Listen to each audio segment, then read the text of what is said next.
तो हेलो दोस्तों, स्वागत है आपका एक बार फिर मेरे चैनल इलेक्ट्रिकल एंड इंस्ट्रूमेंट में। दोस्तों आज की वीडियो में बात करूंगा दोस्तों, ये आप ब्लॉक देख पा रहे हैं दोस्तों, ये इसको बोलते हैं फंक्शनल ब्लॉक डायग्राम दोस्तों।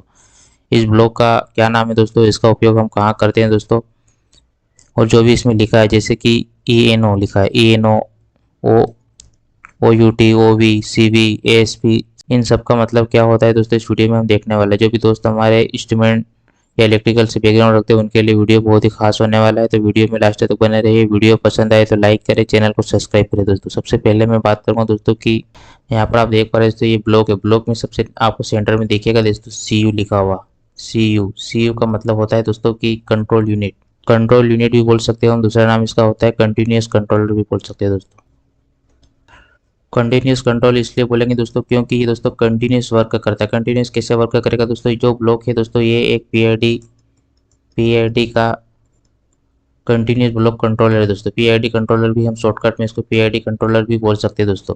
पीआईडी कंट्रोलर का क्या काम रहता है दोस्तों कि जो प्रेजेंट वैल्यू रहती है दोस्तों, प्रेजेंट वैल्यू और सेट वैल्यू दोनों को बराबर करने का मतलब काम करता है। यानी कि जो प्रेजेंट वैल्यू है दोस्तों, प्रेजेंट वैल्यू और सेट वैल्यू दोनों में अगर माइनस करूँगा तो जो इसका एरर आएगा दोस्तों, जो एरर आएगा, जो डिफरेंस क्रिएट होगा दोस्तों, क्रिएट मतलब जो डिफरेंस क्रिएट हो रहा है दोस्तों, उसको प्रेजेंट वैल्यू और सेट वैल्यू दोनों को बराबर करने की कोशिश करता है दोस्तों। ये होता है हमारा पीआईडी कंट्रोलर दोस्तों।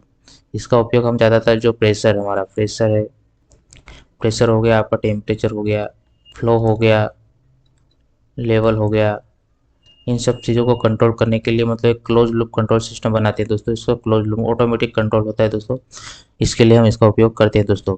चलिए देखते हैं दोस्तों, सबसे पहले हम जो भी इसी चीज़ें लिखी जैसे कि ई एन ओ लिखा है, ओ यू टी लिखा है, ओ वी लिखा है, सी वी लिखा है, C S P, L1 L2 L3, इन सब चीज़ों का क्या मतलब होता है, चलिए देखते हैं दोस्तों।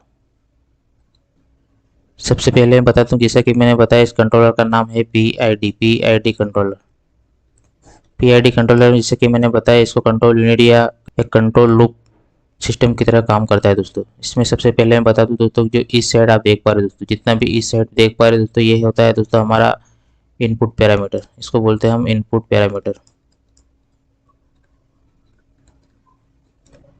और इस साइड आप देख पा रहे हो दोस्तों, ये होता है हमारा आउटपुट पैरामीटर।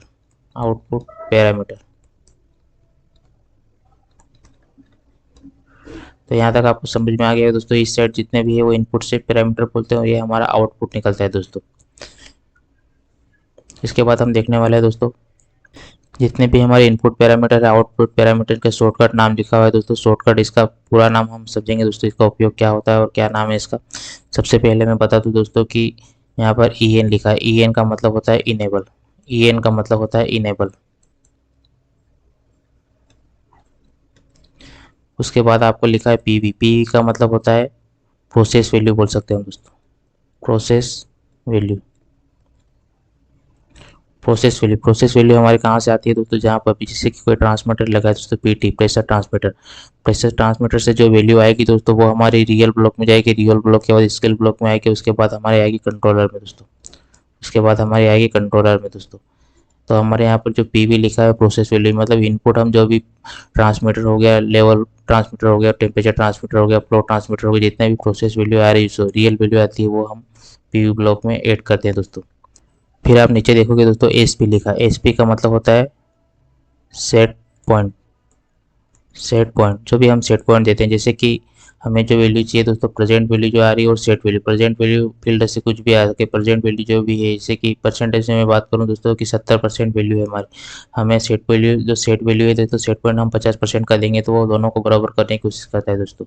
उसके बाद आप देख पा रहे थे तो डी का मतलब होता है डेड बैंड। डी का मतलब होता है डेड बैंड। ये क्या काम करता है दोस्तों कि जो भी हमारे एरर के छोटे रेंज में एक्शन ना करने के लिए, मतलब नॉइस रिड्यूस करने के लिए इसका उपयोग हम करते हैं दोस्तों। उसके बाद आप देखोगे जैसे कि ओ एच का मतलब होता है दोस्तों आउटपुट हाई। Output high. इसके बाद लिखा ओ एल का मतलब होता है आउटपुट लो। उसके बाद लिखा है ओ टी ए का मतलब होता है दोस्तों कि output tracking auto. Output tracking auto. इसके नीचे आप देखा लिखा है OTM, OTM का लिखा है आउटपुट ट्रैकिंग मैन्युअल। उसके बाद लिखा है L1 L2 L3, ये होता है दोस्तों L1 से L4 तक, जितने भी L1 L2 L3 4 लिखा है दोस्तों, ये हमारे लोकल इनपुट बोलते हैं दोस्तों। लोकल इनपुट मतलब लोकल इनपुट का मतलब होता है कि जो भी हमारा ऑप्शनल इंटरलॉक या एक्स्ट्रा इनपुट के लिए हम इसको उपयोग करते हैं दोस्तों। फिर आप देखोगे यहाँ पे लिखा है दोस्तों CP। CP का मतलब होता है control parameter. Control parameter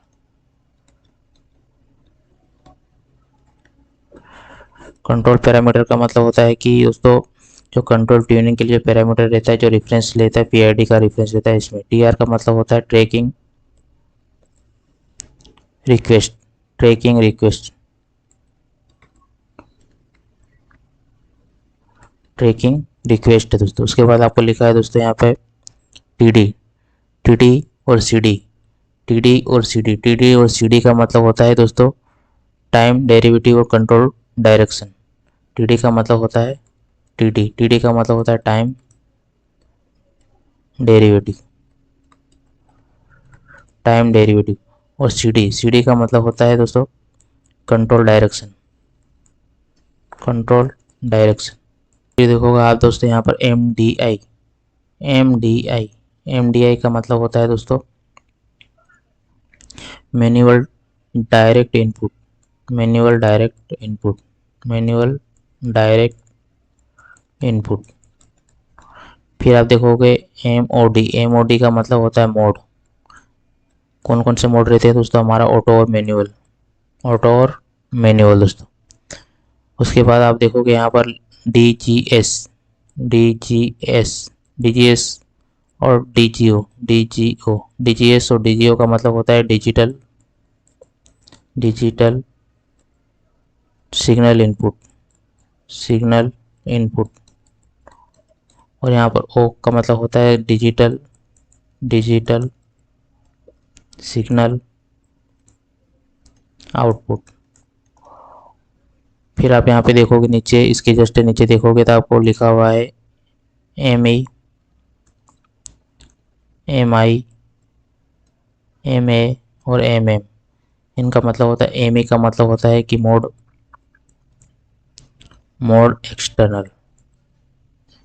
external. फिर MI का मतलब होता है मोड इंटरनल। MA का मतलब होता है मोड ऑटो। फिर आप देखोगे MM का मतलब होता है मोड मैनुअल। इसके बाद सबसे नीचे लास्ट टाइम देखोगे आप TRC लिखा है, मतलब ट्रैकिंग कंट्रोल।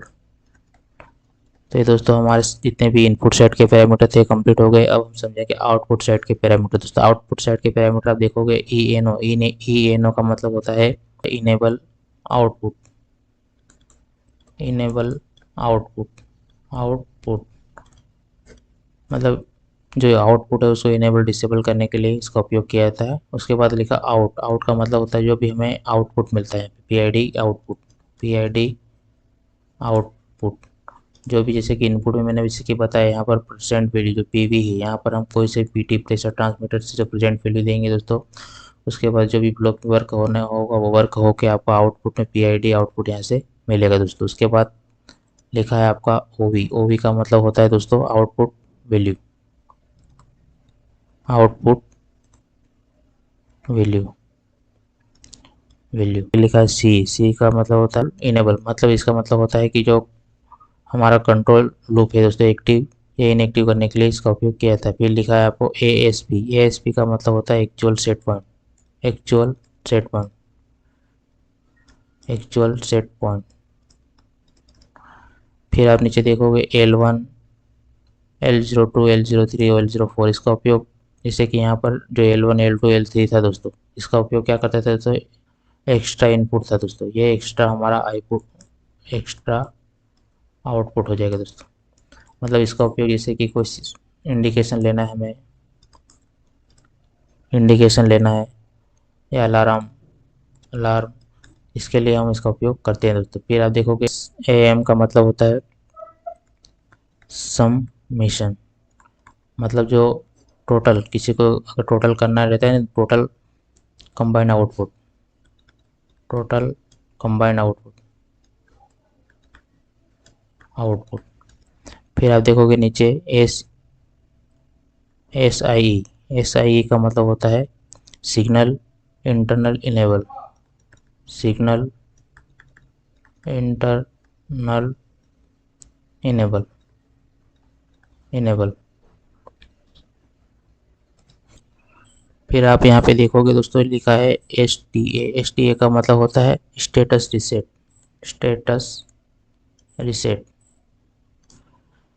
फिर आप देख पाओगे SL1 SL2 और SL3, SL1 SL2 और SL3, इसका उपयोग होता है दोस्तों स्टेटस लिमिट,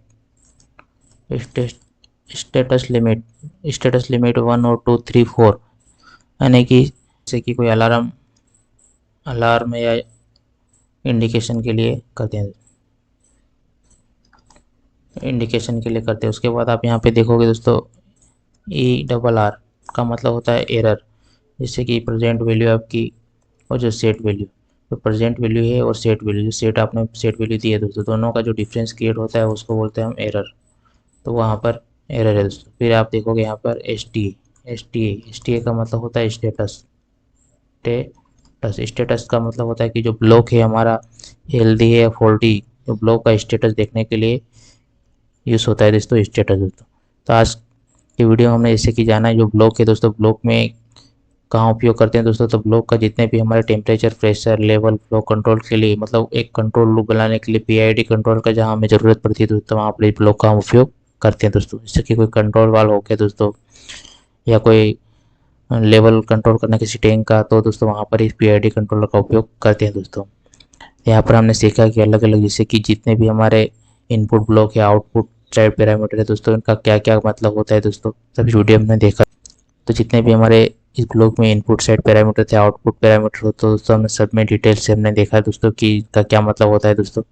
तो जो भी दोस्त हमारे इलेक्ट्रिकल या इंस्ट्रूमेंट से बैकग्राउंड रखते हैं उनके लिए वीडियो बहुत ही खास होने वाला है। तो वीडियो पसंद आया हो तो लाइक करें, चैनल को सब्सक्राइब करें दोस्तों। मिलते हैं नेक्स्ट वीडियो में दोस्तों।